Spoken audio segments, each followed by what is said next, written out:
Welcome to WesternSlopeNow.com. Meteorologist Russ Pappas here. America's Mattress, live tower cam. Well, live at 4:15. This is the view eastbound. Nice little break in the sun. Nice little break in the sky, I should say, with that sun punching through. This is probably going to be a mechanism to get another storm rolling through within the next handful of hours. I'm seeing some opportunities for showers and thunderstorms to develop and move through the region from northwest to southeast. So that's what our evening forecast has in store. Still, though, those dark clouds you see off towards the east are holding some light snow, especially around eastern Garfield County, Pitkin County, Eagle, Summit, and then further east, closer to the foothills, and of course to the north. Storm performed exactly as expected, just a little bit of snow, anywhere from 2 to 8 inches. We were calling for a window from 5 to 15, but really no more than 10. And that's exactly what we got. And the good news is we didn't have a whole lot of blowing snow, but driving under these conditions can be taxing. These winter weather advisories will continue through about 6 a.m. tomorrow. So if you're still traveling overnight, just know that in the higher elevations, the temperatures are going to drop, and any moisture, regardless of its form, on the roadway is probably going to freeze or at least get some icy spots. So please, whether it's a state highway or an interstate through the Centennial State, please be careful driving. Now, as far as rain totals go, we got that round in the morning.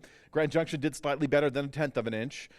Aspen, 1/4 of an inch. And Montrose, hard to get measurable rain into the bucket. But along the I-70 corridor, Rifle seemed to produce well, and I think Craig, further to the north, also did nice.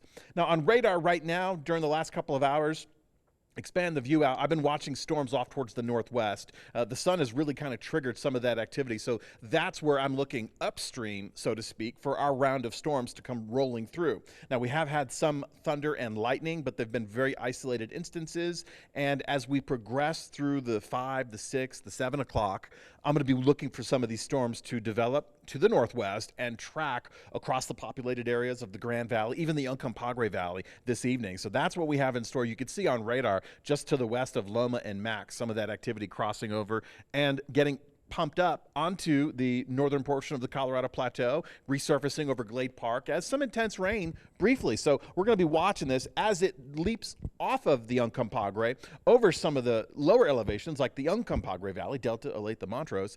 That's where you can lose some of that steam, some of that energy, but it looks like it's sustaining.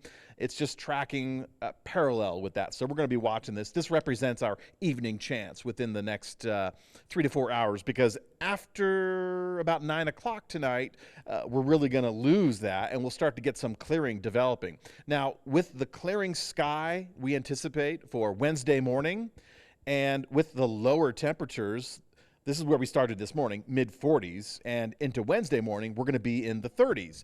These lower temperatures, cooler temperatures, if you will, just might coincide with rising dew points. So if we could get our dew points and our temperatures to match, then we're going to get some saturation, and that means we could have some fog in a few areas. So I am watching, especially in the Uncompahgre Valley, for Delta, Olathe, and Montrose. But any location along a river area could be susceptible to some fog in the morning. So that is something to be mindful of. We don't have any fog watches or warnings in place. Those likely will come online early in the morning. So tune in to Wake Up Western Slope to get the latest information on that. Weather alerts will expire, however, as anticipated, early tomorrow morning for the snow.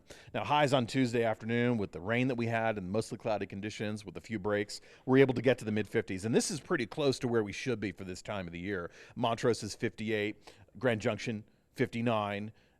On Wednesday afternoon, with a little bit more of the clearing, we should get better than the seasonal average temperatures. So Wednesday, even Thursday, Friday, and Friday is supposed to be our next round of active weather, but essentially what's going to happen is that would be storm number 3. And just like number 2 and number 1, both of those storms clipped just the northern border of Colorado, and we got the remnants on the southern edge.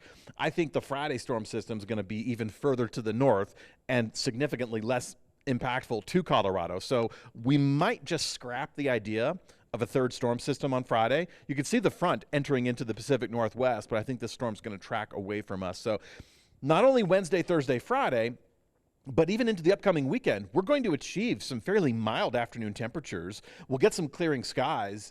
This is going to be a great opportunity, whether it's during the work week or the weekend, to get the house redecorated for the next holiday of your choosing. You could skip Thanksgiving altogether and just go right for something more cheerful for late December or early January, whatever it is you celebrate. But this is going to be an ideal weekend to get out and do that. We'll get some drying conditions. Still going to watch that third storm for the end of this week, but I don't think it's going to produce much.